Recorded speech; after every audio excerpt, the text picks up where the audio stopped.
I think art is something very special because the artist is able to always put a piece of themselves in whatever they do. And sometimes they're able to put into words the very essence behind their self expression and creativity. One such artist was Shintaro Kago, who eloquently said, quote, "Basically, it's a question of how many stories I can come up with that revolve around shit and sex." After the expected disappointment that DeadTube was, I continued on my journey to read more horror manga, which was the original plan for this month.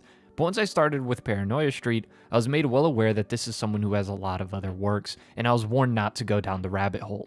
So what did I do? Well, we're here now, so I'm going to assume you can guess. Before we get into the video, let me tell you about the sponsor of today's video. It's none other than the one and only Raid Shadow Legends. You know the game by now with its amazingly designed champions, engaging PvE and PvP action. But let me catch you up to speed and tell you about my favorite champions and who I would personally book, vault, and feed. I'd have to book Blindseer, who has great support abilities like reviving my team and blocking debuffs.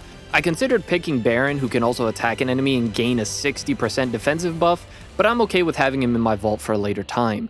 Despite his dope design, I'll feed Angar, as I think there are a few other champions I could choose that provide the same damage boost and output that he does. Raid having champions like these add a variety of choices to what you can combine on your team, and it's one of my favorite things about the game. As well as in the latest update, they are adding a new clan league with a customizable clan insignia that you can earn stars for to show off to the rest of the world. Plus, if you have Amazon Prime, you can get these dope Prime gaming drops that have in-game stuff. So what are you waiting for? Use the link in the description below or scan the QR code. Download and play Raid Shadow Legends now. I hope you all know that deep down I get a sick twisted pleasure from putting stuff like Raid on these type of videos. It's the funniest thing to me. But yes, Shintaro Kago, the illustrator and mangaka who belongs in this very special group along with some other people I've covered before, which is, if they weren't an artist, they'd probably be a criminal. A lot of his works can really be summarized with the combination of erotic and gross. That is truly the mismatch of what he's going for. And it's something that if you look at Junji Ito's works as a whole, they would be more creepy, as Shintaro Kago's is far more perverse. And yet that's his entire goal from the get-go.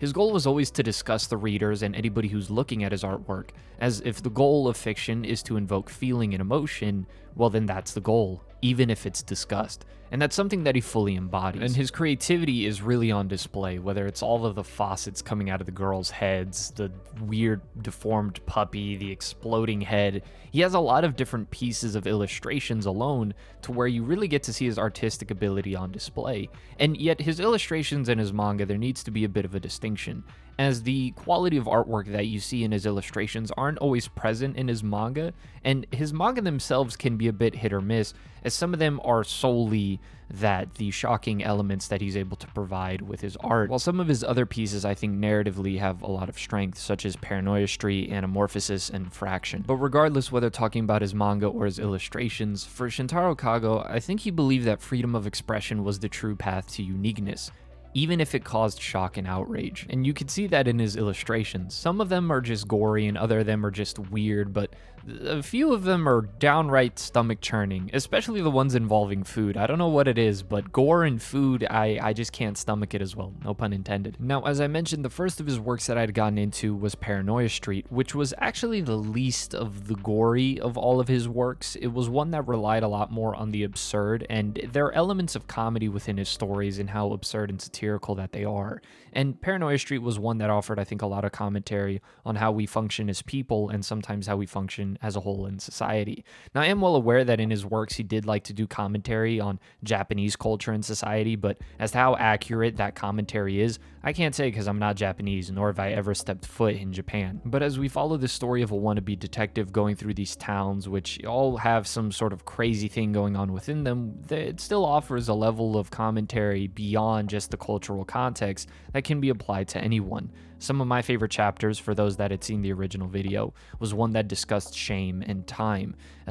Shame itself, the chapter, I thought was really neat, as we got to see people, the way that they dealt with their shame is that they dug a hole and they jumped in that hole and they stayed in there and they proclaimed what they did wrong. And whenever they saw someone, instead of forgiving themselves or forgiving another, whenever they saw someone walking around without being in their hole of shame, they would want to shame that person and make sure that they stayed in that hole as well. And again, this one is one of his more more lighthearted works, if it could even be said, as again, there's elements of it that do get graphic and gory. It's nowhere near as disturbing as some of the other stuff I would read after this. One such work was Fetus Collection. Now, when I was originally told don't go down the Shintaro Kago rabbit hole, I was like, come on, yeah, it can't be that.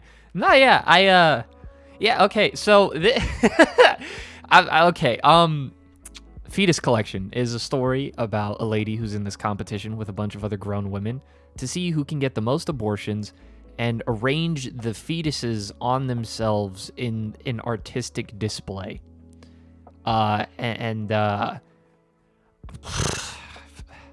It was a tough read. Look, I know it's called Fetus Collection, but how was I supposed to expect that of all things? I thought it was going to be something about killer babies at worst. But what's weird about Shintaro's works is that, unlike other things that are as gory or as perverse as this, he's able to actually draw the emotion of disgust and shock in what I'm reading, versus a lot of other things that rely on this kind of stuff tend to come off as just very painfully boring, and I look at them mostly as bad stories instead of a demonstration on the perverse nature of the human mind. And it's sort of that fine line of only having this to offer versus using it to further push a message or a point, or to further enhance the twist and mystery of a story. An example of such would be Fraction, which I think is probably one of my, if not my favorite works of his, up there with Paranoia Street, and we follow what ends up being this modern day Jack the Ripper.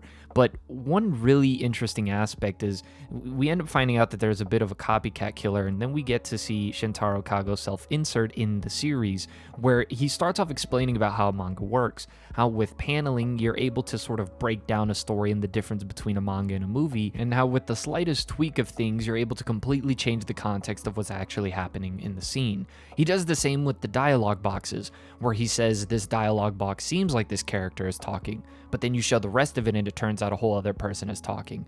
And the other person he's having the conversation with, she says all of this is absurd and nonsense. And so he's laying out how just with a slight different change of perspective, you're able to see the truth of it, and this is part in the essence of manga. And as the conversation continues, we then get the big twist, which has to be one of my favorite moments that I've ever read this entire year, when it turns out he's actually having the conversation with himself, and it's him that's the copycat killer. Downright one of my favorite moments reading a manga ever. Probably my favorite moment in a horror manga, up there with the PTSD radio and the author talking about how stuff was happening to him in real life. Like this was great. Fraction is up there as one of my favorite horror manga.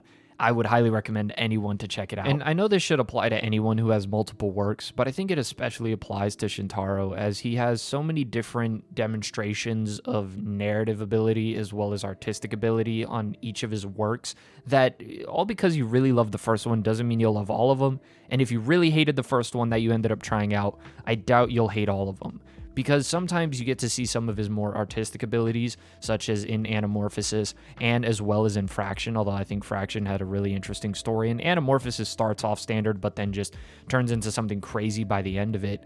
But yet sometimes it's his creativity with the concept of what he's doing, even if the artwork isn't as impressive, such as in Memories of Others, where it starts off with the main character realizing that they can pretty much see everyone else's past because they carry their past, or their memories, if you will, in their manga panels. So as the story goes on, you get to see the manga panels that came before her accumulating more and more as the pages all become more cluttered, and it's kind of my example as to why mind reading would probably be the worst superpower to have, because you would have no good relationships with anybody. So if you're looking for a read that's there to scramble your brain, Memories of Others is a really neat concept to check out. But yeah, up to this point, I don't know if I've seen an author and artist that's as insane as Shintaro is. Some of his works didn't stick all that well with me, such as Harem End, while others, again, I loved a ton. Paranoia Street, Anamorphosis, Fraction, and actually it has the current US president's favorite manga, Dementia 21. If there's anything I can say about the insanity of Shintaro Kago, is that it's memorable. It's something that you could see the creativity behind the artist, and I think anybody who checks it out will be left with a very strong impression,